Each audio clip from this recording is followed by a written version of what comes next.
wanna spend my life mending broken people. I wanna spend my whole life removing pain. Lord, let my words heal a heart that hurts. I wanna spend my life mending broken people. I wanna spend my life mending broken people. I wanna spend my life removing pain.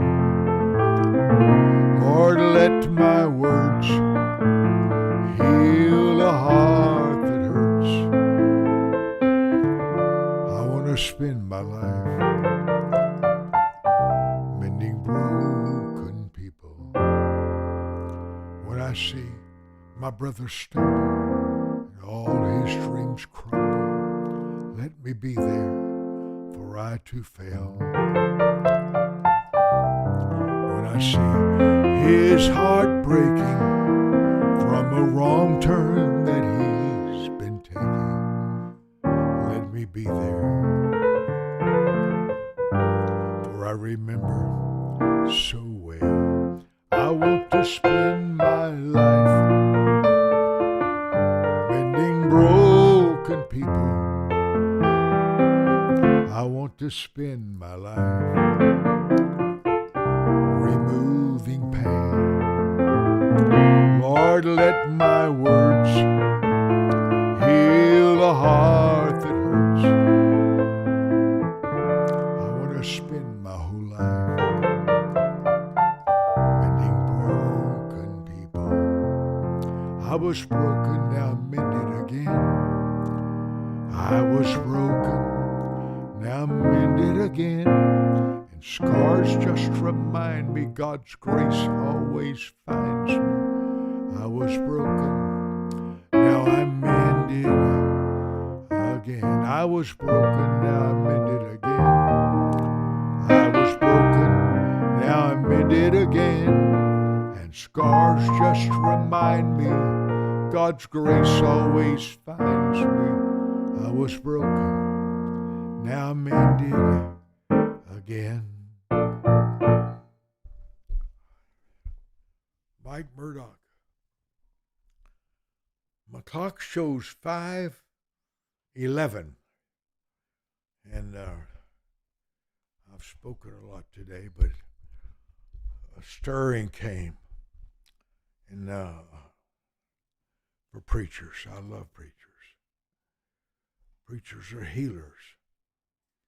They're the rescue team on the earth. There's prisoners, captives, we call them captives, and deliverers. Isaiah 61. I'm going to wait a few moments because nobody knows I'm on yet. And I just made a little phone tree to some of you that might be, I didn't send it out on Twitter or anything. I just told Pastor David, I said, I am so stirred to talk to preachers.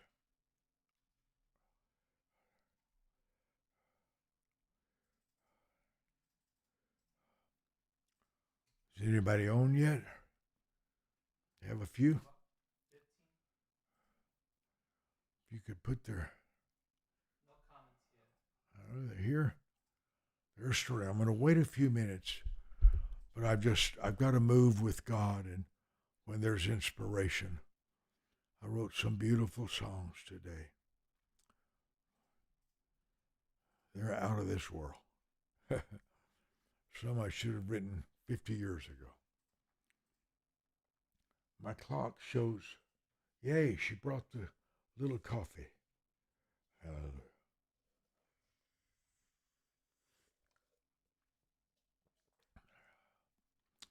I call this preacher talk.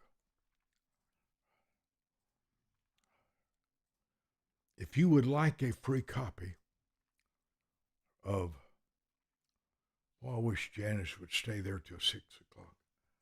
I wonder if she could. I doubt if she's got her already left.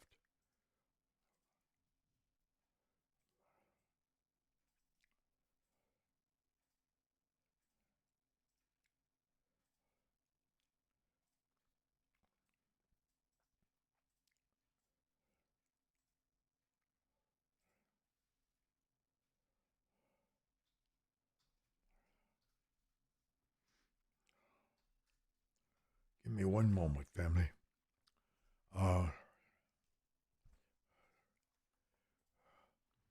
Today in a talking, I got stirred up about Rex Humbard. He was known as the first TV ministry, and things that he shared with me. We spent hours together. One of the most brilliant men of God, and he had a great church in Akron, Ohio, all over the world, really. He had the first jet. He was known everywhere in the world, Rex Humbard, and we spent hours together. And he shared things with me I had never heard from another person. The time I spent with David Wilkerson. He wrote a book called Cross and the Switchblade. It's a must-read book. He's the one that brought all the gangs in New York together. But it hit me a few moments ago. While I was inspired, I need to talk to you a little bit. Preacher talk. Elijah's here. Yay. Cindy Jones. We got some more books coming to you. Dream builder. I love that phrase. Laurel Jones in Chicago said, I just got your call. Oh, I'm glad.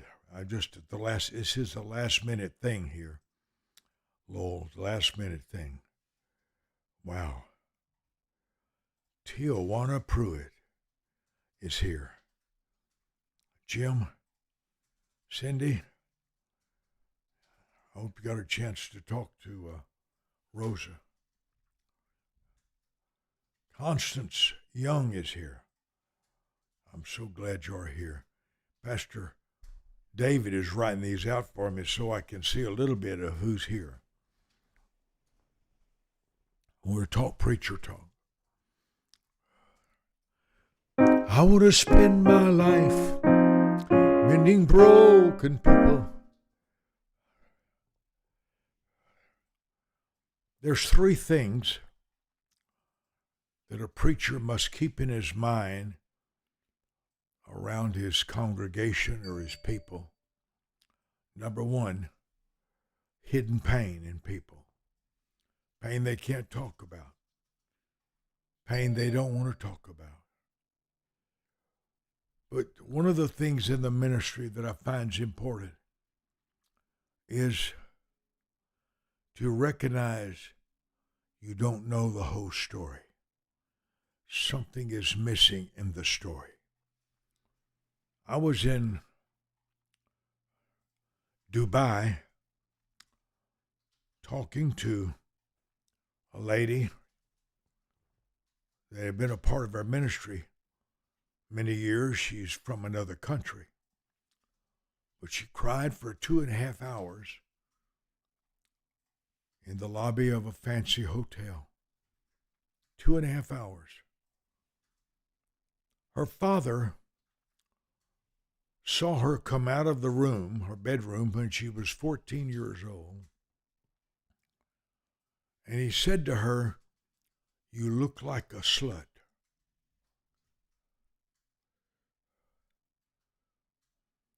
His goal was to provoke her to change clothes. And here she was in her 50s, and she couldn't quit crying.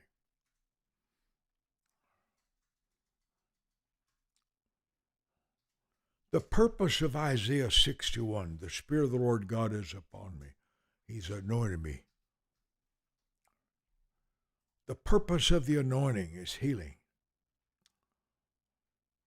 Not to expose sin, to get it forgiven. But as she cried there for 2.5 hours, beautiful hotel, and you would think she was always well, and she couldn't quit crying. She said, there's not one day I don't think of my Father's words. We're healers. We're healers. One of the most important keys to recovery is stages of recovery. Not every healing takes place instantly. The blind man's did. The lepers did. But some of God's healings are a little progressive. We call it stages of recovery. It's a good phrase for you to think about. Stages of recovery. I talked to a lady today, praying for her on the phone. And she says, I don't see how we can recover from what's happening. And I mentioned to her what had helped me this morning. Stages of recovery.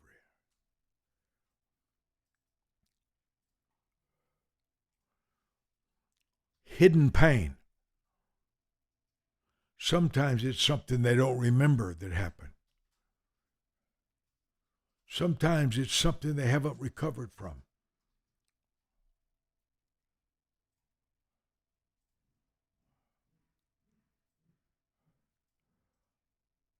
Everybody you meet in the ministry has hidden pain.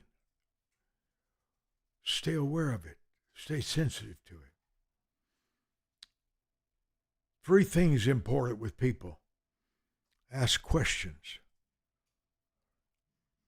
until their desire to talk begins to flow. There's nothing like caring.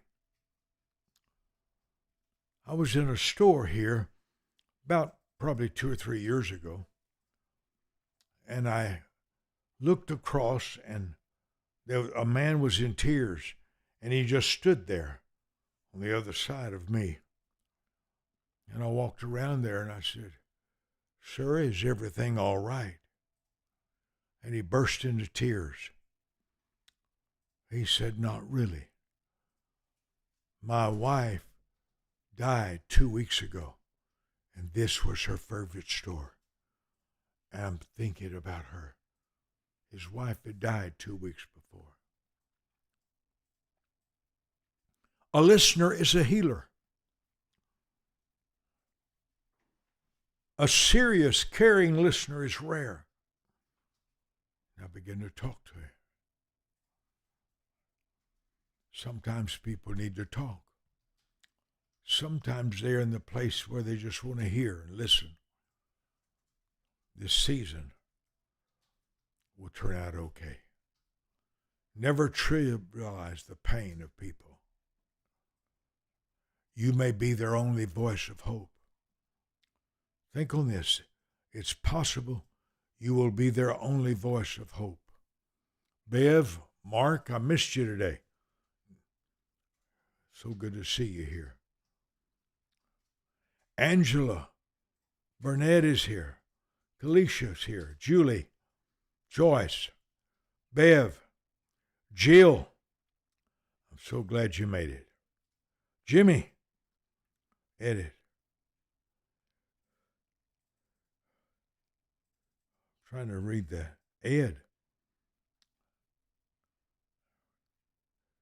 Bishop. I'm so glad you're here. I love when you tell me where you're watching from. South Africa's here. Yay, Phyllis. Nigeria's here. Stephen, I've already been talking about you to my wife, my sister. He said, I'm still feasting off our earlier broadcast. Oh, I'm still talking about your obedience. Deborah's here. Brian's here. I'm so thankful. Stay with me. I just felt a stirring here, right in the middle of some projects I'm doing on a new book coming out called The Golden Moments with Mike Murdock. And everything I've seen and experienced, I'm putting in a collection of books.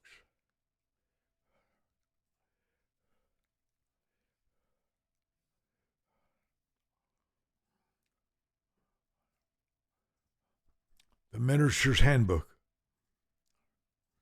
It's not for public yet, but I'm going to offer it today. It's book 377. If you would like a gift copy of it, it's the very first one of the series. You want to call 781 Radio.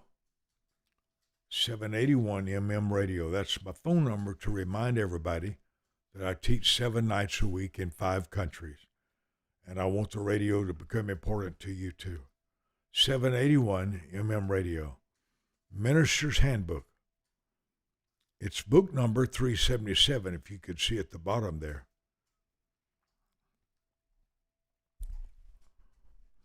In the ministry, know your difference. Your testimony will be something God helped you with. I got a little wisdom key. Your experience with God often becomes your testimony to people.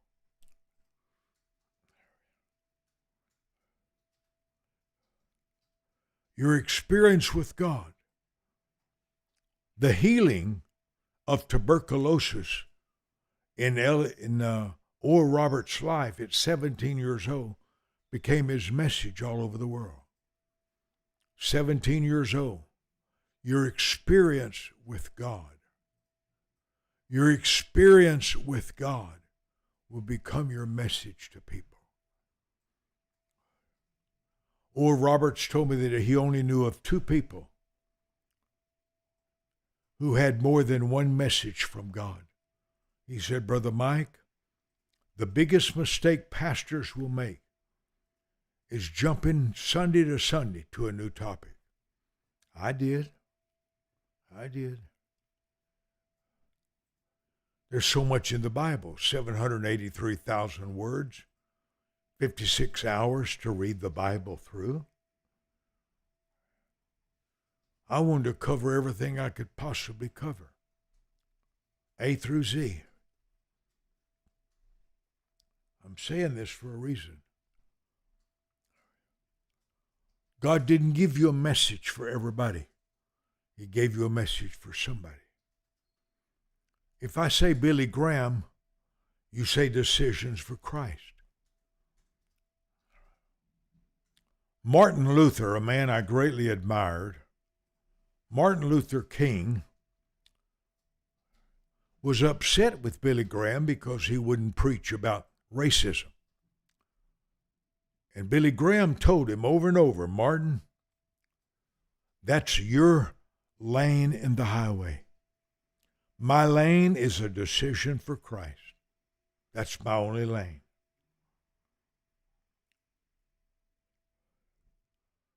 There's many needs, like there's many doctors.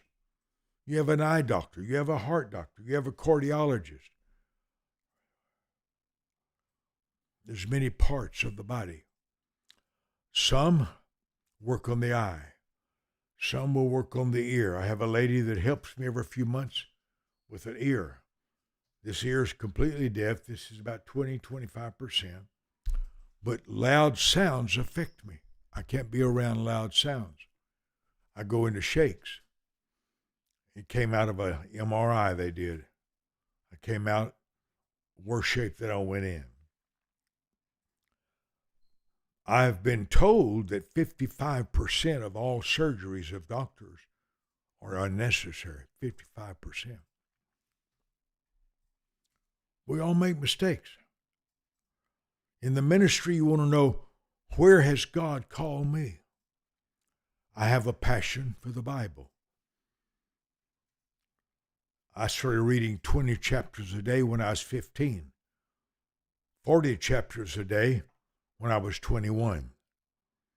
At 35, I moved to San Francisco to memorize the New Testament, 2.5 chapters a day, 4.5 hours a day under Jerry Lucas, the memory expert. Not everybody has the same calling. Accept difference. Accept difference. But know what your difference is. What has God called you to?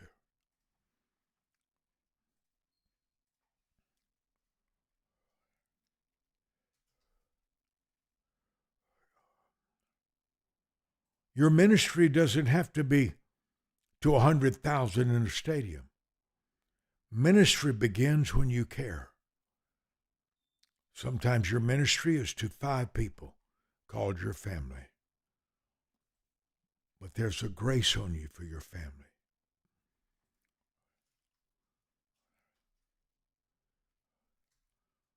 There's dangers in ministry. One is never to be alone with somebody. One of the greatest preachers I knew lost his marriage, his ministry, and everything because he would meet with counseling with one person instead of keeping somebody with him to vouch for him.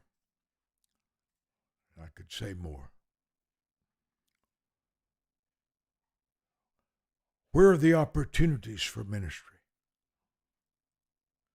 Are you prepared?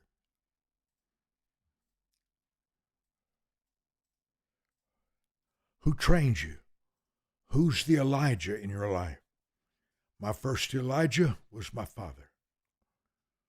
And he prayed 4 hours plus every day of his life. He believed that prayer was the only thing on earth. He didn't like conversation with people, but he talked to God all day long. How does God use you? What are the opportunities for ministry?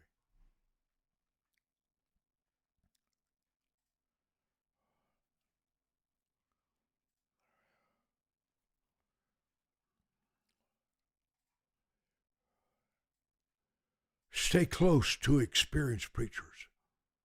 Stay close to them. I was 19 years old sitting in Faraday, Louisiana. Jimmy Swaggart's dad's house, and Jimmy and Francis were there. And we were talking, and Jimmy says, do you play the piano in your revivals? I said, no, I don't want to be known as a piano player. I'm an evangelist. And he nodded and he said, when you're an evangelist, he was 12 years ahead of me. An evangelist, people want to know who you are. Tell me about you. And I'd never heard that before nor since. When I was 17, preaching for Jimmy Swaggart's father in a youth conference, his father stood at the table and said, you sound a whole lot like my son, Jimmy Swaggart. You've heard of him. I said, no, I haven't. You haven't heard of Jimmy Swaggart? I said, no. He said, y'all play the piano a lot alike. Then he said, why aren't you taking people's address, name and address back here? He said, if my son Jimmy was here, he'd be writing everybody's name and address down. And he says, every time he comes out with a new record album, I had one little record album. He said, 5,000 people write him and buy his album. I never heard that before in my life. I was 17 years old. Who are you willing to learn from?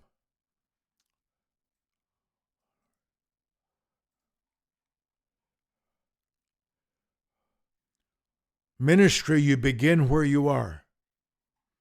You begin by being a protege, listening. Grab every opportunity.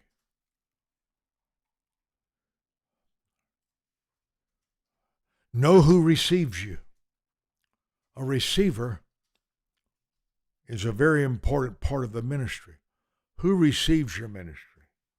Who understands what you're trying to say? Who's the investor in your ministry? There's a big difference between a Pharisee and Zacchaeus in the tree. Big difference. Not every person is a receiver. Treasure a receiver. Stay connected to receivers. Linger where you're loved. Linger where your voice matters. Linger in the environment.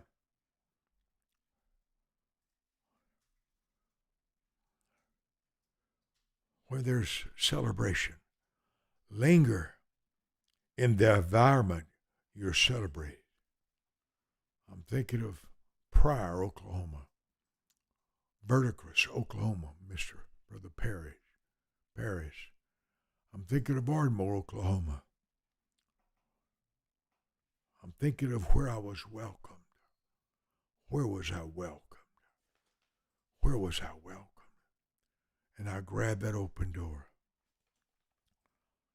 Every environment has a list of protocols, known or unknown, written or unwritten.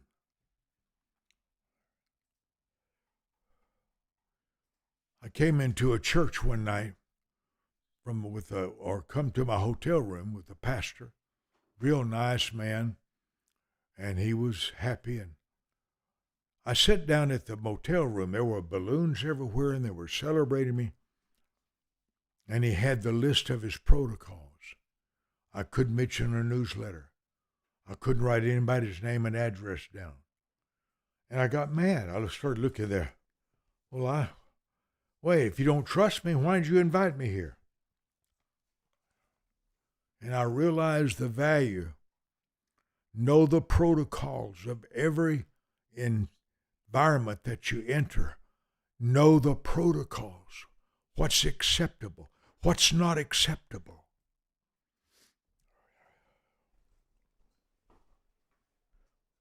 If a church is real small, they may not have a printed list for you. Always ask, what's your time element? When you preach anywhere, they may say 42 minutes. Stay with it. Follow the rules. They work. Follow the rules of every environment.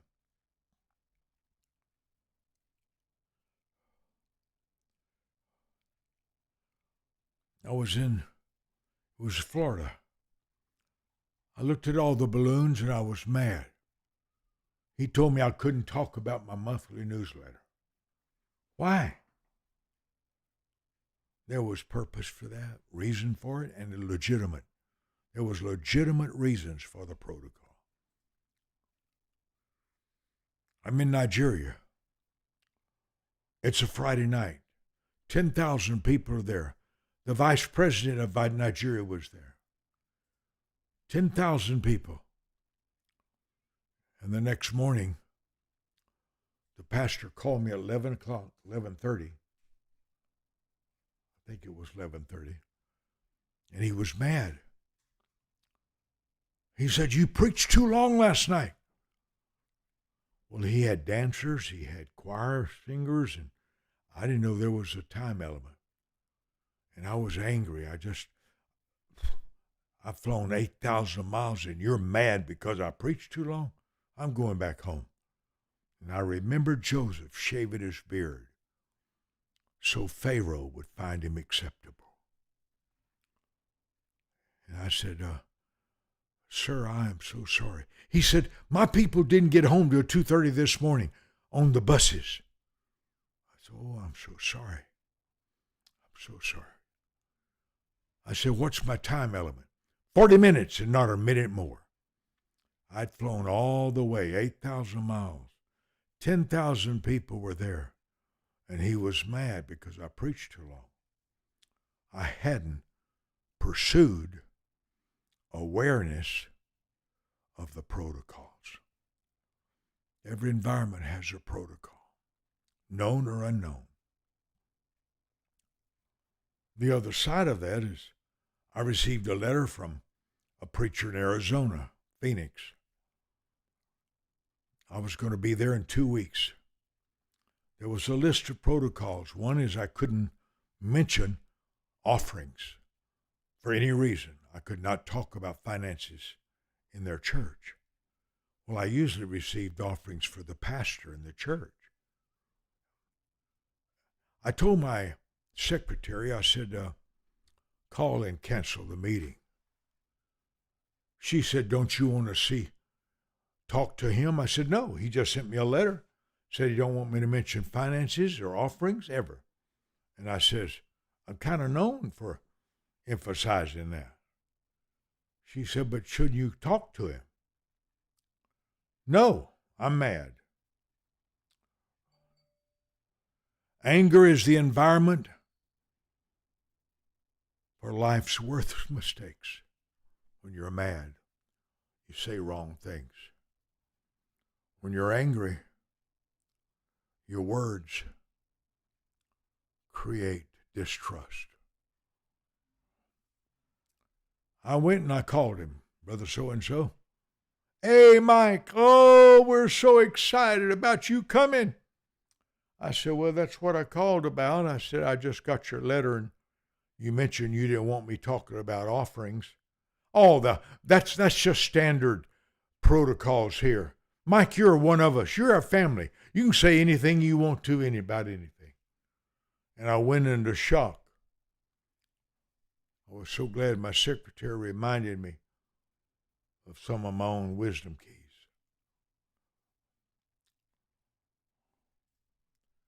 Conversation is the birthplace for trust. Never waste it. Conversation is the birthplace for trust. Conversation is the environment for caring, where your questions reveal if you care or not.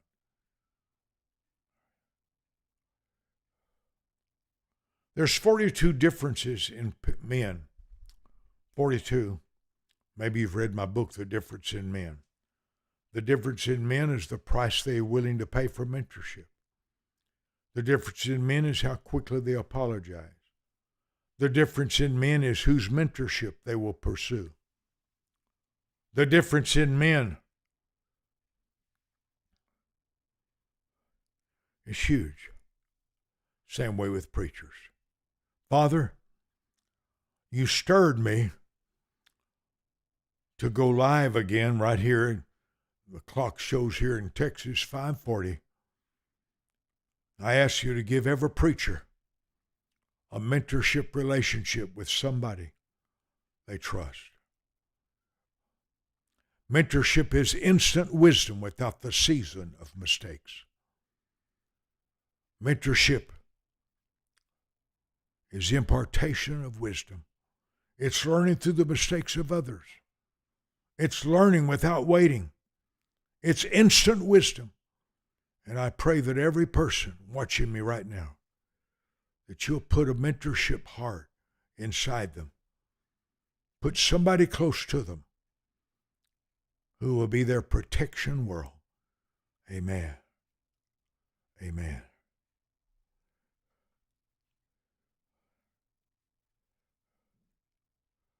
Joe, so glad you're here. Many believers are seriously wounded by the enemy through crooked people. I could write a lifetime, a Kragana. I'm so glad you're here. Eileen Wilkerson, thank you for being so faithful. Fredell Clarkson, I believe it. Fredell's a faithful pillar in the Wisdom Center Church. Heather, thank you. Gold Coast, Australia. Thank you all for being with me tonight. Thank you. If you're in the ministry or would like this book, it's book 377, The Minister's Handbook. If you'll call, phone number is 781 Radio. I got to go on the radio here in 17 minutes, so I won't keep you here. I'm on the radio in 5 countries of the world: Australia, Canada, Mexico, New Zealand, and the United States. 5 countries. 7 nights a week I speak at 7 o'clock. 7 at 7, New York time, New York time, New York time, Atlanta, Georgia time. I want you to ask the Lord with me. I feel strong about the radio. I've asked the Lord for 100 people who will sow a $100 seed for 12 months as God provides. It's not a vow, but I'd like for you to join Jesus 100 as God provides for you. Don't do it under stress. It may not be $100. The 100 is connected to the 100-fold covenant. But I ask the Lord for 100 people who will sow a $100 seed. There are 500 million people in these 5 countries. 500 million, I've been told, will have access to my radio teaching. To some people, $3 a day is sacrificial. They're running close on their finances. Some people could sow $100 easily. But I want to pray over your life. Pastor David is showing you ways to sow into our ministry and as God directs you. Father, as I hit toward 80 years old, you opened a door for me to speak in 5 countries, 7 nights a week at 7 o'clock. What a door. The cost of it seems great, but it's the gospel. It's a Bible day. 7 nights a week, I have an open door to teach the Bible for 30 minutes every night. I ask you for 100 partners who will sow a $100 seed. And I ask you, within 5 weeks, to let their first harvest begin. Financial wisdom, financial protection, financial ideas, financial favor, financial opportunities. Let their harvest begin. 5 weeks from their first seed. Your will be done. My favorite way to sow and give to people is PayPal, because I can write them a note when I bless them. When I bless my sisters, I send them a note on PayPal. Zelle is trustworthy also. There's no connection with Cash App, but PayPal and Zelle have been a blessing to me. And there's my Utah is here. Yay. Jim, the season of breakthrough is closer than you know. Your greatest harvest is on the other side of the tears of life. Prophet from Australia is here. Celise is here.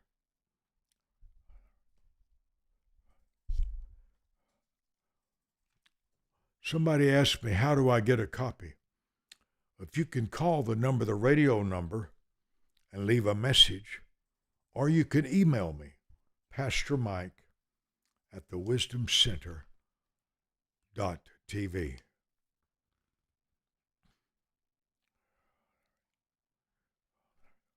The Minister's Handbook. We're going to downloads only, so if you would like this as a paperback, be sure and call for it. I want to thank you that support me personally. The church has never paid me a weekly paycheck. And I depend totally upon the seeds of honor. My lawyer called me one day and said, some of us know that you don't have a salary, but we want to celebrate your anniversary. Have you heard of PayPal? I said, I've never heard of PayPal. but it's a good way to sow. Zale. I got one song to sing. Oops, off again, or I got one song in this. Never forget.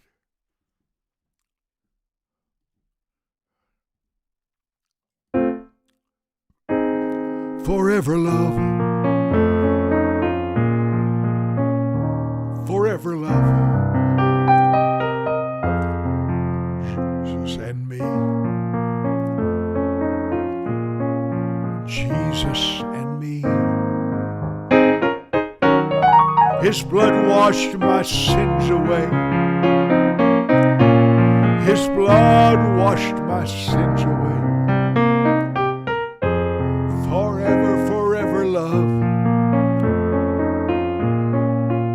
Jesus and me.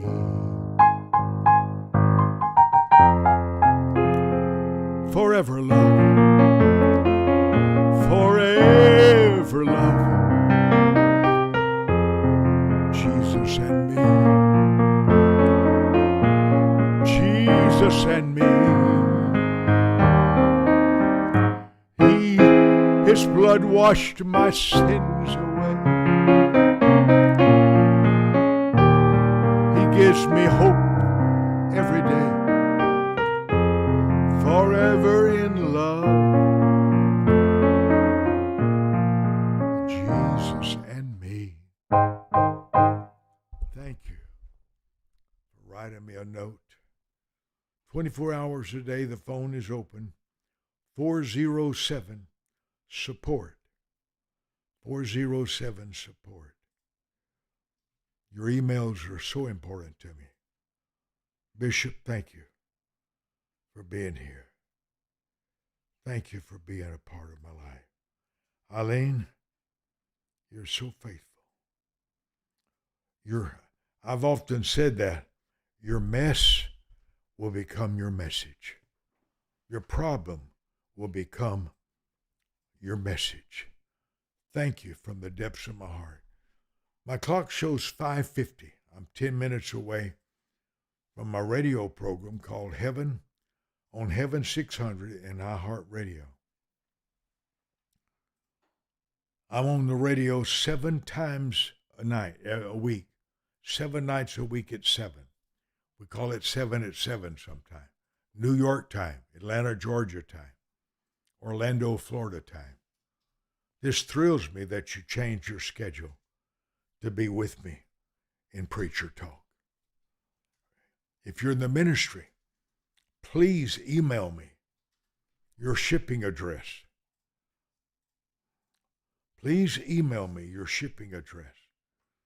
And may you never forget, remember every hour of your life. Genesis 8. Every good seed you plant has a harvest coming up close. May God's healing be upon you. I set myself in covenant with you for the covenant of the harvest in Genesis 8. The covenant of God's presence in Exodus 33. His presence will come on you. I decree with you the covenant of healing in Isaiah 58. Your health shall spring forth speed. I come into agreement with you for the covenant of victory. In Romans 8, everything will turn for your good. I come with you in a covenant of goodness. Psalms 84, no good thing will God withhold from you. Good night.